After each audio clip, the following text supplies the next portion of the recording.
Então, eu trago aqui hoje a terceira videoaula, que tem como objetivo trazer uma amostra do conteúdo da parte 2 do livro Pensar Filosoficamente, que é destinado ao segundo ano do ensino médio.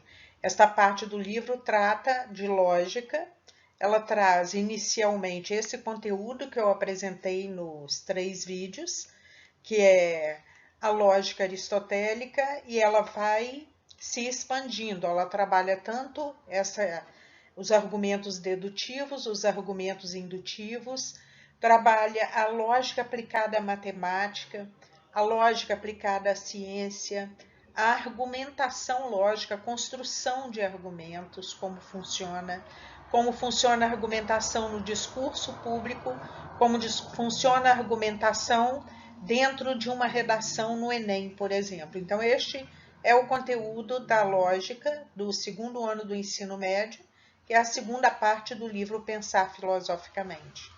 Nesta terceira videoaula, nós vamos trabalhar a simbolização das proposições, proposições negativas e termos das premissas. Bem, como nós fazemos sempre, nós iniciamos essa videoaula fazendo a correção das atividades que eu deixei no final da videoaula 2. Eu pedi que vocês analisassem as proposições abaixo e que marcassem S para proposições singulares, U para proposições universais e P para proposições particulares. E deixei como opcional. Se vocês quiserem, para treinar, podem também colocar A para afirmativa e N como negativa. Como você sabe que uma proposição é negativa, ou ela vai ter a palavrinha lá não, ou ela vai ter um quantificador que começa com N. Se ele começou com N, você já sabe que ele é negativo. Então, a não ser que seja um nome de uma pessoa, né? Eu digo, Naldo não é quantificador. Naldo é o nome de uma pessoa. Se o nome de uma pessoa é sempre singular, certo? Não quer dizer que é afirmativa ou negativa. Então, vamos para a primeira questão. Emanuele é a escolhida. Tá, Emanuele é o sujeito, não tem nenhum quantificador antes, então ela é singular, porque eu não estou tratando de algumas pessoas, não estou tratando de todas as pessoas, eu estou tratando de uma pessoa específica. Se é apenas uma, ela é singular. Por que eu posso dizer que essa proposição é afirmativa? Você acha alguma palavra não dentro dessa proposição? Não, ela é afirmativa. Eu estou afirmando que Emanuele é.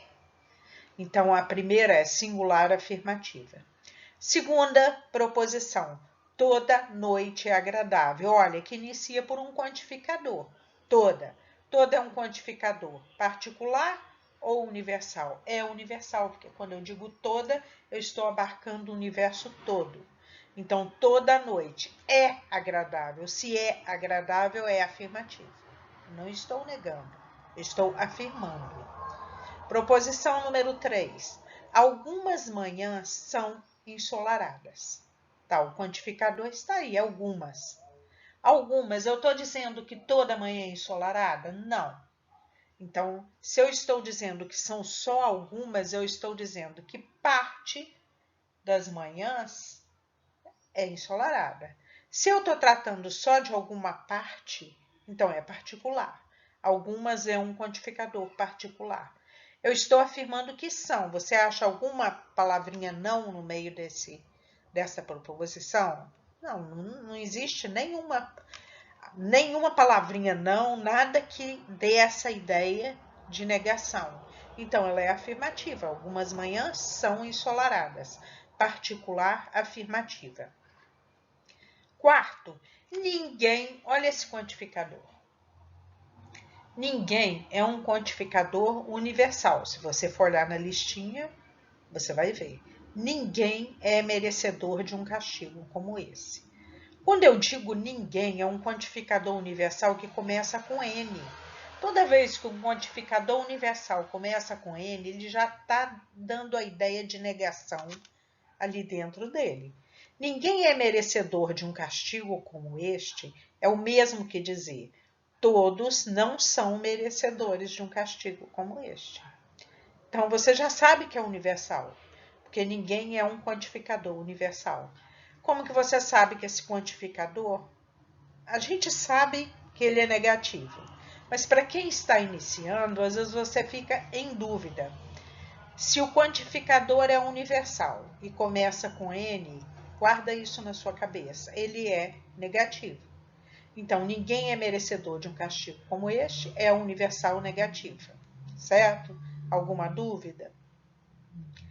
Vamos lá, então, número 5. Algo que reluz não é ouro. Qual o quantificador? Algo. Algo é quantificador universal ou particular? É particular, porque quando eu digo algo, é alguma coisa que não está dentro daquela totalidade. Então, algo que reluz não é ouro. Tem uma palavrinha aí no meio, olha o não. Se tem o não, você já sabe que é negativo. Então, é uma proposição particular negativa. Aí eu tenho a número 6. Nada. Nada é um quantificador particular ou universal? É universal. É universal e começa com N?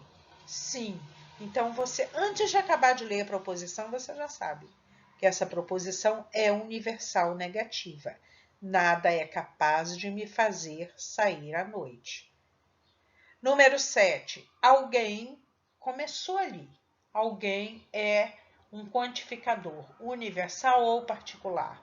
É um quantificador particular. Então, você já sabe que você tem aí uma proposição particular. Eu disse, alguém que usa perfume é dono desse casaco. Eu não disse que não é, eu disse que é. Então, alguém que usa perfume é dono desse casaco. Você sabe que é particular por causa do quantificador alguém. É particular. E você sabe que é afirmativa porque ali está um é. Não está escrito, não está negando, está afirmando. Certo? Então, vamos partir agora para o tema da videoaula 3. O próximo passo para nós seguirmos dentro desses conceitos básicos da lógica que eu estou trazendo nessas 3 videoaulas, eu venho trazer as regras das premissas. São 3 regras. Vocês estão lembrados que na primeira e segunda videoaula nós falamos que para um argumento ser válido, um argumento dedutivo, ele tem que estar dentro da estrutura da fórmula do silogismo. O que eu trago através dessas 3 regras das premissas são casos em que, mesmo parecendo que o argumento é válido, ele não é por algum outro detalhe, como no caso dessa primeira regra. São inválidos todos os argumentos iniciados por uma proposição particular. E aí eu trago um exemplo. Alguns é um quantificador particular. E aí eu trago um argumento que ele se enquadra perfeitamente dentro da fórmula do silogismo, mas ele não é válido porque eu iniciei com um quantificador particular. E eu quero também que vocês prestem atenção no conteúdo, no teor de verdade de cada premissa dessas e como isso é comum nos dias atuais, de você pegar uma primeira premissa que ela não trata de uma forma universal, ela não traz uma verdade universal e as pessoas tiram conclusão, e isso é um perigo, representa um perigo muito grande, um prejuízo muito grande à moral das pessoas, um prejuízo emocional sobre muitos jovens e, acima de tudo, um prejuízo social quando se estigmatiza um grupo de pessoas, se estigmatiza a partir de um argumento que ele não era universal, ele era particular. Alguns moradores de periferia são usuários de drogas. Ora, aquele garoto é morador de periferia, logo aquele garoto é usuário de drogas. De acordo com o silogismo, a estrutura é perfeita. Eu representei moradores com M, usuários com U, então algum M é U. Segunda premissa, ora, aquele garoto é morador de periferia. G de garoto, M de morador. Logo, aquele garoto é usuário de drogas. Preste atenção, o argumento, a estrutura está exatamente igual ao do silogismo. O sujeito da primeira premissa é o predicado da segunda, o predicado da primeira premissa é o predicado da conclusão. Qual o problema? Eu não posso analisar todos os garotos com base em apenas alguns moradores das periferias. E isso é comum nas redes sociais, as pessoas vão e pegam um exemplo que ele é particular. Suponhamos que dentro de uma universidade que tenha 18 mil alunos, nós tenhamos 1.000 alunos que não levem os estudos a sério. E aí você traz um argumento que a universidade não é séria, ou que nenhum aluno de universidade é sério, com base em quanto? Em 10%? Então, isso traz um prejuízo muito grande, gera uma confusão muito grande, porque as pessoas não param para analisar os argumentos, as pessoas não estão habituadas a refletir, a pesquisar, a aprofundar o pensamento, a usar o raciocínio de uma forma lógica. Então, essa é a primeira regra das premissas. São inválidos todos os argumentos iniciados por uma proposição particular. Então, relembrando a primeira regra das premissas, de argumento iniciado com quantificador particular, nada se conclui. A primeira proposição tem que ser sempre universal. Segunda regra das premissas, de duas premissas negativas, nada se conclui. O argumento é inválido. Isso é muito simples, olha o exemplo abaixo. Nenhum cachorro tem asas. Eu estou tratando de que nesse argumento? Apenas cachorros. Aí eu chego, ora, o bichano não é um cachorro. Se ele não é um cachorro, eu nem sei o que ele está fazendo dentro desse argumento. Então, não há o que concluir. Como eu vou concluir? Se ele não é um cachorro, suponhamos que eu diga, nenhum aluno dessa escola é repetente. Ora, João não é aluno dessa escola, então eu não tenho o que concluir. Eu só analisei os alunos dessa escola. Então, você vai ver que a estrutura lógica do argumento está igualzinha do silogismo, certíssimo. Então, se você não souber a regra das premissas, você pode ter um conflito aí, não entender, porque a estrutura é a estrutura do silogismo, só que tem duas premissas negativas. Se a estrutura está igualzinha do silogismo, mas a primeira premissa é negativa, a segunda é negativa, nada se conclui. Então, vamos relembrar a primeira e segunda premissa, a primeira e a segunda regra das premissas. Primeira regra das premissas. De argumento iniciado por proposição particular, nada se conclui, o argumento é inválido. Segunda regra. De duas premissas negativas, nada se conclui, o argumento é inválido. Vê que nesses dois casos, a estrutura do argumento está muito parecida, exatamente igual ao do silogismo. Mas aí são situações diferentes. Novamente, primeira regra das premissas, de argumento iniciado por uma proposição particular, nada se conclui, o argumento é inválido. Segunda regra das premissas, de duas premissas negativas, nada se conclui, o argumento é inválido. E agora vamos para a terceira regra das premissas. Então, vamos lá. Terceira regra das premissas. O sujeito da segunda premissa não pode ter aparecido na primeira nem como sujeito, nem como predicado. Por exemplo, todo biscoito é feito com farinha. Alguns biscoitos são feitos sem glúten. Logo, argumento inválido, não se conclui nada. Não há conclusão nenhuma a tirar disso aí. Exemplo 2. Todo fanático é um indivíduo perigoso. Todo indivíduo perigoso deve ser encarcerado. Nada se conclui. As três primeiras termos aí, ó. O sujeito da primeira o predicado da primeira e o sujeito da segunda, esses três termos têm que ser diferentes.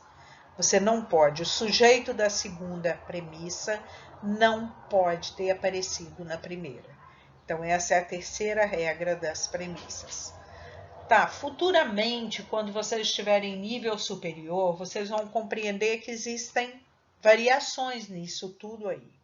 Mas são variações, é um avanço que ainda não é possível nesse primeiro momento. Nesse primeiro momento, é exatamente isso aí que eu dei. As três regras das premissas, é através delas que vocês vão avaliar se o argumento é válido ou se ele não é válido. Relembrando, primeira regra das premissas, de argumento iniciado por proposição particular, nada se conclui. Segunda regra das premissas, de duas premissas negativas, nada se conclui.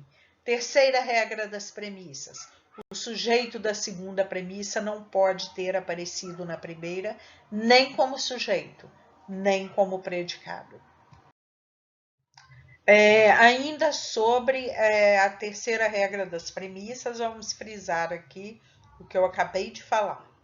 De acordo com a terceira regra das premissas, os três primeiros termos do argumento têm que ser diferentes. Nessa fórmula do silogismo, veja bem, A, o B e o C. Ele não repete nada aqui. Os três primeiros termos são diferentes, ou seja, o sujeito e o predicado da primeira premissa não podem ser repetidos como sujeitos na segunda premissa. Tá entendido? É isso aí. E agora, neste daqui, nós vamos identificar se os argumentos são válidos ou inválidos. Quando o argumento for inválido, é preciso que você apresente qual foi a falha na sua construção. Observem que alguns argumentos, ele não está ali só as proposições. Ele traz algum acessório como se estivesse dentro de um discurso normal, seja ele falado ou escrito. Mas você vai identificar ali justamente as proposições e a conclusão dentro daquele argumento. Primeiro argumento. Alguns amigos traíram minha confiança. Ora, Tomás está tentando se tornar meu amigo, mas eu sei que Tomás vai trair a minha confiança, por isso eu não o quero como amigo. Segundo argumento. Nenhum cachorro mia. Edivaldo não é um cachorro, embora sua esposa o chame de cachorro diariamente. Logo, Edivaldo não mia. Terceiro argumento. O amor é cego. Deus é amor. Logo, Deus é cego. Quarto argumento. Stevie Wonder é cego. Se Deus é cego, pode-se concluir que Deus é Stevie Wonder. Então, nós ficamos por aqui. Eu vou trazer, então, na próxima semana, não mais uma videoaula de lógica. Vou trazer apenas um videozinho com a correção destas duas atividades. A primeira composta de 10 proposições, que vocês vão simbolizar, e essa segunda com 4 argumentos que vocês vão analisar. Bem, então vamos à simbolização de proposições simples. Como eu simbolizo uma proposição afirmativa? Utilizando a primeira letra do predicado. Exemplo 1. Todo homem é mortal. Todo é o quantificador, homem é o sujeito, é a cópula e mortal é o predicado. Qual a primeira letra do predicado? M. Então, a simbolização de todo homem é mortal é a letra M. Segundo exemplo, André é antropólogo. É uma proposição singular. Como eu sei disso? Porque eu estou tratando, em primeiro lugar, está muito claro que tem o nome de uma pessoa. Se é o nome de uma pessoa, eu estou tratando de um único exemplar. Então, André é uma proposição singular, André é o sujeito, é a cópula, antropólogo é o predicado. Qual a primeira letra do predicado? A. Então, a simbolização de André é antropólogo é A. Terceiro exemplo, algumas tardes são frias. Algumas é o quantificador, até um quantificador particular. Então, nós temos algumas é o quantificador, tardes é o sujeito, são é a cópula e frias é o predicado. Qual é a primeira letra do predicado? Letra F. Então, a simbolização de algumas tardes são frias é F. Último exemplo, crianças são seres especiais. Vale muito a pena prestar atenção neste último exemplo, porque ele traz um detalhe muito importante. Se você prestar atenção, quando eu estou dizendo crianças são seres especiais, eu estou tratando de uma criança, eu estou tratando de algumas crianças, ou eu estou me referindo a todas as crianças? A todas as crianças, não é isso? Se eu estou me referindo a todas as crianças, embora não esteja aí explícito, não tenha sido colocado o quantificador todas, o que esta proposição quer dizer é que todas as crianças são seres especiais. Então, ela é considerada uma proposição universal. Crianças é o sujeito, são é a cópula, seres especiais o predicado. Como que eu simbolizei? Simbolizei com o S de seres. Está entendido? Então, vamos para as negativas. Como é que eu vou simbolizar as proposições negativas? Da mesma forma como nas afirmativas, eu vou utilizar a primeira letra do predicado. Só que ela vai ser antecedida pelo acento gráfico til, que você coloca nas palavras para dar o som mais nasal. Então, você vai usar antes da letra um til. Em lógica, nós chamamos esse til de operador de negação. Então, quando eu vou dizer que nenhum homem é mortal, nenhum não é negativo, eu disse que todo quantificador universal que começa com N é negativo. Então, eu disse nenhum homem é mortal, a simbolização pelo predicado é a letra M, mas eu tenho um não lá na frente, então ele vai ser não M. A forma como eu vou dizer a simbolização desta proposição é exatamente assim, não M. Todo homem é mortal, M. Nenhum homem é mortal, não M. Segundo exemplo, André não é um bom aluno. Preste atenção, a primeira letra do predicado ali eu coloquei o A, mas eu tenho não lá na frente. Então, a simbolização desta proposição é não há. Terceiro exemplo, algumas tardes não são frias. Então, você vai simbolizar o F de frias antecedido do operador de negação. Ficou não F. Por último, o amor não é essencial. O predicado aí essencial você marca com E. E o não é o operador de negação. Então, vai ficar não é. Aí eu tenho uma observação aí em relação ao operador de negação, porque ele pode aparecer de duas formas. Toda vez que o não está aí dentro da proposição, você vai utilizar apenas esse operador de negação antes da letra. Mas pode ocorrer que seja colocado de forma diferente. Por exemplo, quando eu digo é falso que Maria é criança. Quando eu digo é falso que Maria é criança, eu estou negando esta proposição. Só que eu neguei antecipadamente. Toda vez que vier escrito é falso que, não é verdade que, significa tudo que vier a seguir é mentira. Ele está negando tudo. Então, quando eu digo Maria não é criança, eu vou simbolizar não ser. Se eu disser é falso que Maria é criança, eu vou colocar o operador de negação, abro parênteses, coloco a primeira letra do predicado, fecho parênteses. Toda vez que tiver o operador de negação e o que vier em seguida estiver entre parênteses, você já sabe que essa proposição vai iniciar ou dizendo é falso que, ou ela vai iniciar dizendo não é verdade que.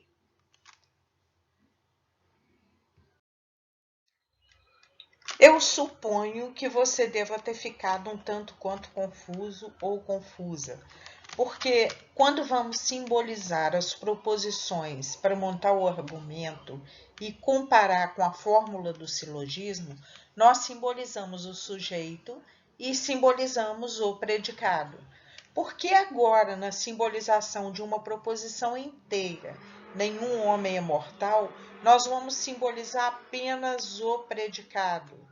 Eu vou explicar já já. Aquela parte do silogismo, ela é uma parte, deixa ela quietinha lá. Nós agora estamos começando a simbolizar a proposição simples de forma que ela possa ir compor a proposição complexa. Ela já está passando. Quando você fala de proposições simples, você está falando da fórmula do silogismo, você está falando daquele argumento com duas premissas e uma conclusão. Agora nós vamos entrar numa outra etapa, que nós vamos tratar de proposições complexas, aí ela já vai tratar com os conectivos, tabela de verdade, tudo isso é o que vem posteriormente e que nós não vamos abordar aqui. Mas como nós começamos ali, tratando essa parte bem básica, esse último vídeo vem preparar você para aprender a simbolizar a proposição simples dentro da proposição complexa. É por isso que agora nós estamos simbolizando uma proposição inteira apenas com uma letra, que é a do predicado. Suponhamos aqui, como no exemplo anterior, a proposição simples 1, nenhum homem é mortal. Como é a simbolização dela? Não M. Porque a primeira letra do predicado é mortal, a primeira letra é M. Como nenhum é um quantificador universal que começa com N, a gente sabe que ele é negativo. Então, a simbolização de nenhum homem é mortal é não M. Proposição simples 2, todo homem é mortal. Qual é o predicado? Mortal. Simbolização M. Desculpem que passou uma moto aqui perto agora. Simbolização de todo homem é mortal, M. Essas duas proposições simples, quando elas forem compor uma proposição complexa, suponhamos, as proposições complexas podem ser disjuntiva, conjuntiva, condicional ou bicondicional. Eu vou mostrar duas aqui para vocês. Vou mostrar a disjuntiva, que ela simboliza como? A disjuntiva é um Vzinho pequenininho, e esse conectivo é chamado de disjunção e significa ou. Então, numa proposição disjuntiva, uma é verdadeira e a outra é falsa. Ou uma é falsa e a outra é verdadeira. Porque eu digo ou. Lembra daquele poema da Cecília Meirelles? Ou isto ou aquilo. Ou uso o anel e não calço a luva. Ou calço a luva e não uso o anel. Então, nós estamos construindo aqui uma proposição complexa disjuntiva. M ou não M. É assim que você vai ler. Toda vez que tiver esse Vzinho pequeno, você sabe que é uma proposição complexa disjuntiva. Como essa que nós montamos, M ou não M. Qual a tradução dela? Todo homem é mortal ou nenhum homem é mortal. Então, aqui está escrito conectivo Vzinho ou é chamado de disjunção. Então, está corretamente simbolizada, você viu? Por que eu estou simbolizando a proposição simples com uma letra apenas? Porque é dessa forma que ela vai ser simbolizada dentro da proposição complexa. Vamos ver uma outra possibilidade. Que eu tivesse operador de negação, abre parênteses, M e não M. Esse chapeuzinho aí, que no computador é o circunflexo, é o acento circunflexo, ele é chamado de conjunção. Conjunção é o E.